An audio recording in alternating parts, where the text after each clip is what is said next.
humanos como nosotros, con las mismas luchas, traumas, defectos que nosotros cargamos. Pero a pesar de eso vivían una experiencia de unidad. Ahora, lo que motivaba esa unidad era la presencia del Espíritu Santo y el cumplimiento de la misión. Si hoy nosotros queremos tener una iglesia unida, tenemos que clamar por el trabajo del Espíritu Santo y tenemos que comprometer a cada miembro en el cumplimiento de la misión. Leamos lo que dice Hechos 2, 44 al 47. Voy a ir comentando el texto a medida que voy leyendo. Dice, todos los que habían creído estaban juntos. Mira, creer y estar juntos son dos experiencias que van agarradas de la mano. Cuando una persona no es capaz de vivir en espíritu de unidad, de vivir junto a los otros, es porque de alguna manera no ha creído. Quiere decir, puede haber creído intelectualmente, pero el creer bíblico no es apenas teoría, es la entronización de la verdad, de los conceptos bíblicos en la vida, la encarnalización del mensaje. Bueno, el texto dice, todos los que habían creído estaban juntos y tenían en común todas las cosas, y vendían sus propiedades y sus bienes y los repartían a todos según la necesidad de cada uno. Y perseverando unánimes, nuevamente se menciona aquí el concepto de la unidad, perseverando unánimes cada día en el templo y partiendo el pan en las casas, comían juntos, nuevamente el concepto de unidad, juntos, comían juntos con alegría y sencillez de corazón alabando a Dios y teniendo favor con todo el pueblo. Teniendo favor con todo el pueblo se refiere al testimonio que la iglesia cristiana daba. El pueblo los veía ese espíritu de unidad, de compañerismo, de sencillez, de alabanza, y pues entonces el pueblo miraba con ojos de admiración a la iglesia de Dios. Sigo leyendo. Y el Señor añadía cada día a la iglesia los que habían de ser salvos. Ahora yo te pregunto, ¿por qué ellos compartían sus bienes? ¿Por qué la iglesia no hace lo mismo hoy? Bueno, este estilo de vida, de compartir todo lo que tenían, era motivado por dos razones. Recuérdate que al despedirse el maestro en el Monte de la Asunción, ellos habían recibido dos órdenes claras de Jesús. Primero, debían esperar la venida del Espíritu Santo. Ellos pensaban que esto, la venida del Espíritu, ya se había cumplido en el Pentecostés. En segundo lugar, ellos deberían predicar el evangelio a toda nación, tribu, lengua y pueblo. Esa era la segunda orden. Y ellos creían que esto también ya se había cumplido cuando ellos predicaron cada uno en diferentes lenguas por ocasión del Pentecostés. Pero estaban equivocados. ¿Por qué? Primero, porque la venida y el trabajo del Espíritu Santo no sería un evento que ocurriría en un determinado momento de la historia como en el Pentecostés, sino que sería una acción diaria en la vida de cada discípulo. El segundo error que ellos cometieron es que pensaban que ellos habían predicado el Evangelio en diferentes idiomas y con eso ya habían cumplido la predicación del Evangelio. Pero la realidad es que la predicación no había sido terminada. Había sido terminada en Jerusalén. ¿Y qué con relación al resto de la tierra? Solo que esta mala interpretación de la venida del Espíritu Santo y del cumplimiento de la misión, pues los llevó a creer que Jesús vendría en cualquier momento en sus días. Y siendo así, entonces, ¿para qué preocuparse con el futuro?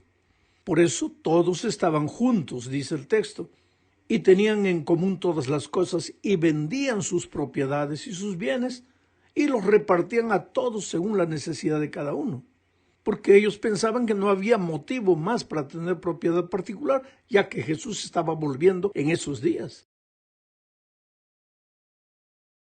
Sin embargo, querido, hay cosas que debemos aprender del estilo de vida de estos primeros cristianos. No precisamente el hecho de vivir todos juntos compartiendo todo. Eso, como lo veremos más adelante en la historia, les creó problemas a ellos mismos porque, como ya dije, no eran angelitos. Y en poco tiempo empezaron a aparecer aquellos que querían aprovecharse de lo que los otros tenían sin trabajar. Y claro que los que trabajaban no podían aceptar eso. Pero bueno, a despecho de todo, me impresiona lo que dice: y perseverando unánimes cada día en el templo, y partiendo el pan en las casas, comían juntos con alegría y sencillez de corazón, alabando a Dios y teniendo favor con todo el pueblo. Y el Señor cada día añadía a la iglesia los que habían de ser salvos. Dos cosas: a pesar de los conflictos humanos, ellos eran hombres y mujeres sinceros que oraban. Y cuando la iglesia de Dios ora, pues suceden cosas maravillosas. Segundo, a pesar de sus diferencias humanas, ellos vivían en unidad y su testimonio era tan poderoso que el Señor añadía cada día a los que iban a ser salvos. Quiere decir, la multiplicación de los miembros en esos días no era el resultado apenas de las estrategias humanas, sino de la manera de vivir. Era el Señor que añadía los miembros. Hablemos ahora del milagro operado por Pedro y Juan. Esta es la segunda parte. La historia de este milagro está registrada en Hechos capítulo 3. ¿Sabes? Los capítulos 3 y 4 enfatizan el nombre de Jesús. En estos dos capítulos se menciona 7 veces la expresión en el nombre de Jesús. Es que los discípulos, los primeros cristianos, vivían para enaltecer el nombre de Jesús. Nadie buscaba su propia gloria. Jesús, Jesús, Jesús era el centro de todo. Ahora, esta semana en realidad no vamos a destacar el milagro relatado en el capítulo 3, sino el sermón que Pedro predicó después de realizar el milagro. Este es el segundo sermón de Pedro. El primero fue predicado por ocasión del Pentecostés. El milagro del capítulo 3, la curación de un paralítico, tiene detalles interesantes, como aquella frase famosa que Pedro le dijo al paralítico: no tengo oro ni plata, pero lo que tengo te doy, en el nombre de Jesucristo te digo, levántate y anda. ¿Sabes? Se dice que Tomás de Aquino fue un día a visitar Roma. Mientras observaban los fastuosos tesoros, el líder religioso le dijo: ¿sabes, Tomás? Hoy no podemos decir como Pedro dijo, no tengo oro ni plata, porque sí tenemos. Y Aquino replicó: sí, Señor, pero tampoco hoy podemos decir, en nombre de Jesucristo, levántate y anda. Ahora, sabes que esta es la realidad de cualquier iglesia hoy. Tenemos bienes materiales, pero hemos perdido el poder que viene del Espíritu. Pero en fin, como dije, vamos a analizar el sermón de Pedro. Está registrado en Hechos capítulo 3, versículos 12 al 26. Hay por lo menos 6 puntos que debemos destacar en este sermón. Primero, fue un sermón bíblico. Pedro citó Deuteronomio 18:15, que dice: profeta de en medio de ti, de tus hermanos, como yo, te levantará Jehová tu Dios, a él oiréis. Ahora, en este sermón Pedro toma este texto, lo aplica a Jesús y lo relaciona con el rechazo del pueblo de Israel a Jesucristo. O sea, Pedro comienza su mensaje con este texto bíblico. El mensaje todo es desarrollado en torno de este texto bíblico. Segundo, en este sermón de Pedro vemos que Pedro levanta al Jesús sufriente. El versículo 18 dice: pero Dios ha cumplido así lo que había antes anunciado por boca de todos sus profetas, que su Cristo había de padecer. Pedro predica al Cristo sufriente. En tercer lugar, Pedro habla de la resurrección de Cristo, porque no todo fue sufrimiento y muerte. El versículo 15 dice: y matasteis al autor de la vida, a quien Dios ha resucitado de los muertos. Ha resucitado de los muertos, de lo cual nosotros somos testigos. Pedro habla no solo del sufrimiento, sino de la resurrección de Cristo. En cuarto lugar, Pedro presenta a Jesús exaltado. Versículo 13 dice: el Dios de Abraham, de Isaac y de Jacob, el Dios de nuestros padres, ha glorificado, ha exaltado a su Hijo Jesús. En quinto lugar, Pedro menciona la segunda venida de Cristo. El versículo 20 dice: y él refiriéndose al Padre, envíe a Jesucristo que os fue antes anunciado. Y en sexto lugar habla del arrepentimiento. Versículo 19 dice, así que arrepentíos y convertíos para que sean borrados vuestros pecados, para que vengan de la presencia del Señor tiempos de refrigerio. Sabes, mi hermano querido, este es un modelo de sermón bíblico. El principio, el medio y el final del mensaje es Cristo. Jesús muerto por nuestros pecados, Jesús resucitado, Jesús glorificado y Jesús pronto a regresar. Y finalmente termina con un llamado al arrepentimiento. Ningún mensaje debe terminar sin un llamado. Todo esto es algo que los predicadores necesitamos siempre recordar. No digo aprender, porque lo sabemos. Necesitamos recordar cada vez que hacemos un sermón, ¿dónde está Jesucristo? La sierva del Señor dice al respecto en Obreros Evangélicos, página 164, lo siguiente. Los adventistas del séptimo día deberían destacarse entre todos los que profesan ser cristianos. Los adventistas del séptimo día deberían destacarse entre todos los que profesan ser cristianos en cuanto a levantar a Cristo ante el mundo. O sea, de todas las iglesias que se dicen cristianas, la iglesia adventista debería destacarse en levantar a Jesús ante el mundo. Ahora, esto no quiere decir que no se puede predicar otras verdades. Mira lo que sigue diciendo ella. La proclamación del mensaje del tercer ángel exige la presentación de la verdad del sábado. Esta verdad, junto con las otras incluidas en el mensaje, ha de ser proclamada. Pero el gran centro de atracción, Cristo Jesús, no debe ser dejado a un lado. Es en la cruz de Cristo donde la misericordia y la verdad se encuentran y donde la justicia y la paz se besan. El pecador debe ser inducido a mirar al Calvario con la sencilla fe de un niñito. Debe confiar en los méritos del Salvador, aceptar su justicia, creer en su misericordia. Esta es la misión del predicador. Vayamos ahora a la tercera parte. Aquí hablaremos sobre la prisión de Pedro y Juan. Mira, si no deseas ser criticado o perseguido, simplemente no hagas nada. La iglesia de Dios en esos días estaba formada por un puñado de hombres y mujeres unidos y comprometidos con la misión y llenos del Espíritu Santo. Así llenos del Espíritu, pues hacían maravillas, y esto despertó la oposición de quienes ostentaban el poder. Si lees el capítulo 4 de Hechos, verás que los líderes judíos de aquellos días mandaron prender a Pedro y Juan, no por causa del milagro, sino del sermón que Pedro había predicado. El milagro era solo un pretexto. Explico. En aquellos tiempos, los líderes judíos eran mayormente saduceos. Los saduceos no aceptaban la resurrección, y como el centro del mensaje de Pedro había sido el Cristo resucitado, pues los saduceos se sintieron incomodados. Los saduceos eran religiosos, aristócratas, ricos, y mantenían posiciones de poder.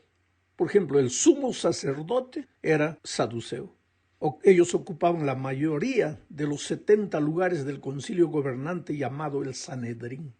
Bueno, estos saduceos prendieron aquel día a Pedro y Juan, los encarcelaron y al siguiente los llevaron al concilio para acusarlos. El relato dice en Hechos 4, 7 al 12, lo que voy a leer. Y poniéndoles en medio les preguntaron, ¿con qué potestad o en qué nombre habéis hecho vosotros esto? Entonces Pedro, lleno del Espíritu Santo, les dijo, gobernantes del pueblo y ancianos de Israel, puesto que hoy se nos interroga acerca del beneficio hecho a un hombre enfermo, de qué manera éste haya sido sanado, sea notorio a todos vosotros y a todo el pueblo de Israel que en el nombre de Jesucristo de Nazaret, a quien vosotros crucificasteis y a quien Dios resucitó de los muertos, por él este hombre está en vuestra presencia sano. Qué coraje de Pedro, qué valentía, ¿sabes? Decir en el nombre de Jesucristo. Fue en esta ocasión que Pedro dijo, es menester obedecer a Dios antes que a los hombres, cuando los líderes religiosos le dijeron, bueno, sal de aquí, pero no andes hablando de Jesús. Y Pedro dijo, no, Señor, yo les obedezco a ustedes, pero si lo que ustedes me piden está contra lo que Dios me pide, voy a obedecer primero a Dios. Después de esto, los líderes religiosos mandaron soltarlos. El versículo 21 relata así: ellos entonces les amenazaron, los líderes, ¿no?, y les soltaron, no hallando ningún modo de castigarles por causa del pueblo, porque todos glorificaban a Dios por lo que se había hecho. Esos hombres que tenían el poder tenían miedo también del pueblo, porque del pueblo viene el poder, y el pueblo estaba con los cristianos. Aunque no se convertían, muchos admiraban la vida de los cristianos. En la cuarta parte veremos el caso de Ananías y Zafira. Esto ya está en el capítulo 5. Ambos vendieron un terreno y prometieron darlo a la iglesia. Sin embargo, después de venderlo, se quedaron con una parte del dinero y dijeron que el dinero que estaban llevando a la iglesia era todo lo que habían conseguido como resultado de la venta. Mintieron. Ahora, no tenían por qué hacerlo, porque no era obligatorio dar todo lo que se tenía a la iglesia. Ellos prometieron porque quisieron, y después no fueron honestos con Dios, no llevaron todo. El resultado fue que ambos murieron como resultado de su deshonestidad, de su mentira. Ahora hay una cosa interesante. Ananías significa Dios es lleno de gracia, y Zafira significa bella. Sin embargo, ambos ignoraban que la santidad y la justicia son parte de la gracia. Gracia no es permisividad. Y ambos fueron manchados por la fealdad del pecado. ¿Por qué prometieron y después no cumplieron? No sabemos. La verdad es que ambos vivían de la apariencia. Cuando hicieron la promesa, seguramente que todos los admiraron y creyeron que si había una pareja generosa en la iglesia era aquella. Y eso les gustaba a Ananías y Zafira. Pero ellos ignoraban que Dios repudia el deseo de vivir solo de apariencias. ¿Recuerdas el caso de la maldición de la higuera que no tenía frutos? Jesús no maldijo aquella higuera porque no tenía frutos, sino porque no teniendo aparentaba tenerlos, estaba lleno de hojas. Ananías y Zafira tampoco murieron porque no dieron todo lo que tenían, sino porque aparentaron darlo todo y no lo dieron. Y si hay algo que el Señor no acepta, es la hipocresía, la mentira, la deshonestidad, el deseo de vivir solo de apariencias. Llegamos al fin de este estudio. Hablaremos aquí del segundo arresto de Pedro. El capítulo 5 de Hechos habla de las maravillas que Dios operaba a través de la vida de sus apóstoles. Ellos no solo predicaban y enseñaban, sino que curaban y hacían milagros. Muchos se preguntan, ¿por qué en aquellos días se obraba tantos milagros y hoy no? Es que en aquellos días la iglesia estaba naciendo y eran necesarios los milagros para llamar la atención del pueblo. Si tú revisas la historia bíblica en el Antiguo Testamento, verás que en ocasiones como la de Elías, de Moisés, que era necesario, Dios estaba abriendo una puerta de oportunidades, eran necesarios milagros y Dios obró milagros.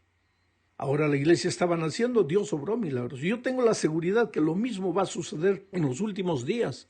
Porque para el pregón final del Evangelio, Dios va a hacer que su iglesia sea una iglesia de milagros. Hay que clamar por el Espíritu, por el poder del Espíritu, y hay que prepararnos para las grandes cosas que Dios está dispuesto a hacer en su iglesia. Los milagros eran tantos en aquellos días de los apóstoles que la gente creía que hasta la sombra de Pedro tenía la capacidad de curar. No es que la sombra de Pedro curaba, la gente creía.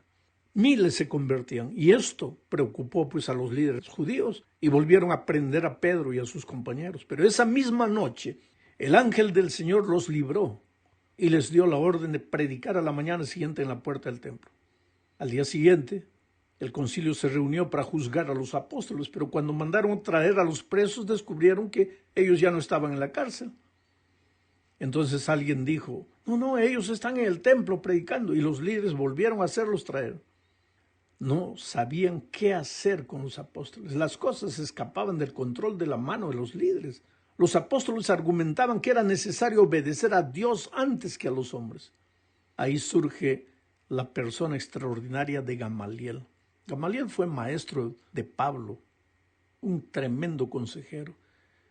Y él comenzó a contar un poco la historia. Dice, a lo largo de la historia mucha gente se ha levantado, rebeldes, y han desaparecido de la manera que se han levantado. Y dio un consejo, no se asusten. Si estos hombres vienen de Dios, pues ¿quién los va a detener? ¿Quién va a luchar contra Dios? pero si no son de Dios,